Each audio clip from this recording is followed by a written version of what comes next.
It's morning on January 19th, 1991, and a pair of F-15 Sea Eagles are on an escort mission over Iraq as part of Operation Desert Storm.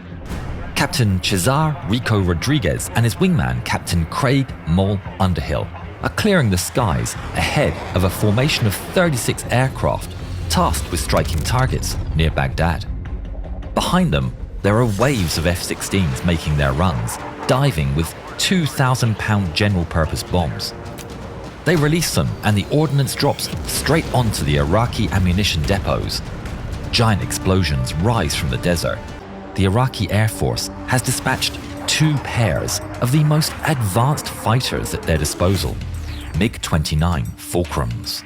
Outnumbered, the Iraqis have been keeping their distance, searching for an opportunity to strike, when they're told of 2 F-15s. Perfect targets. It's their chance, and the pair of Fulcrums races to intercept. In the F-15, Rico gets a message from his AWACS controller, Mark White. Rico, you have 2 hostile contacts. One bearing 040 for 35, second is 340 for 65. Roger, we'll take the 040. Rico chooses the most threatening target, and they turn to engage. The F-15's front-facing radars detect the contact, and it appears on their screen. Contact. But it's not the only warning. On another screen, a 29 appears. It's his radar warning receiver, or RWR, a device that tells him when enemy radars can spot him. I'm being painted. Mig29. I see it. Rico and Mole brace for action. The 2 pairs of enemies, both 4th-generation fighters, have each other in their sights and are heading towards each other in a supersonic joust. Rico selects an AIM-7 Sparrow missile. But the Iraqis have a plan. They dive far below the F-15s, attempting to use the ground clutter to conceal themselves from the radar. But it doesn't work.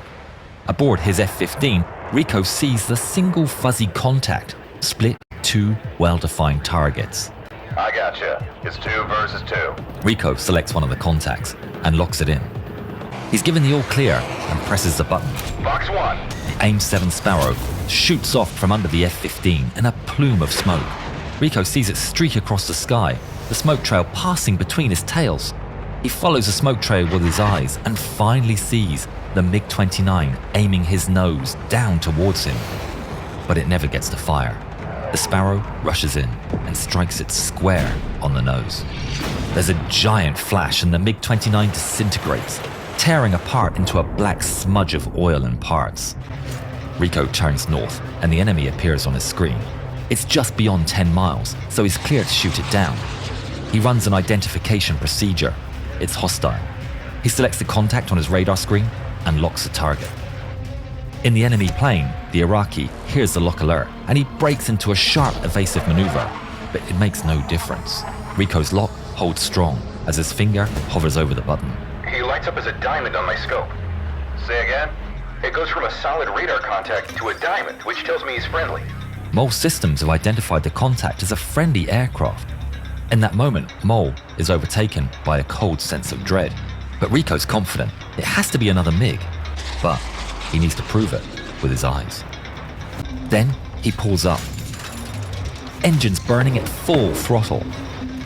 He can see the belly of the bogey right in front of him, but it's still hard to tell what it is with the bright sky as background. He holds his F-15 in his path until Rico's F-15 roars within 50 feet of the Bandit, and as he does, he finally gets a good view of the enemy's top side, with its green camouflage, which is proudly displaying the Iraqi flag. It's a MiG-29! Rico makes a wide turn left as he soars over the MiG. Looking down through his canopy, he sees the MiG performing a flat turn left, holding his altitude. In that instant, he spots an opening, and the fancy shooter eye formation goes out the window. It's a dogfight. He turns upside down and pulls hard on the stick, cutting into the MiG's circle. He's crushed by 10 Gs of force, pushing the F-15 to its limits. He sees the MiG roar past in front of him, and he pulls hard left to follow.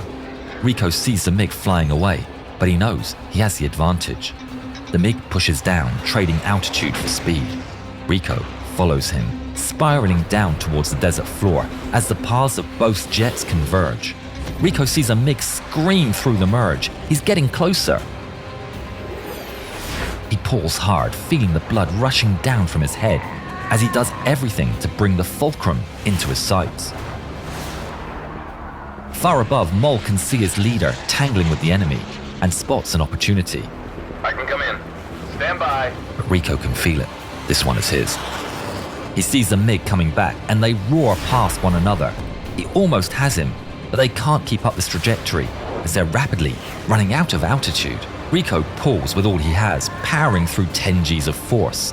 Through the crushing Gs, he sees the beautiful sight of the Fulcrum moving into his sights.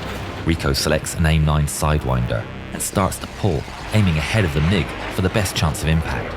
But the Iraqi pilot sees it, and a desperate last-ditch attempt, he turns upside down and pulls hard towards the ground. Rico's ready for the Iraqi to try something, but he's shocked to see the MiG dive straight for the sand. He doesn't even think of following and pulls up to the left, letting the MiG go. The Iraqi pilot starts to pull up and is crushed by extreme G-forces as his plane continues towards the ground. The sand fills his windshield as he pushes the afterburns to maximum. His MiG screaming as it pulls beyond its G limit. He's doing everything to bring the nose up. But it's not enough.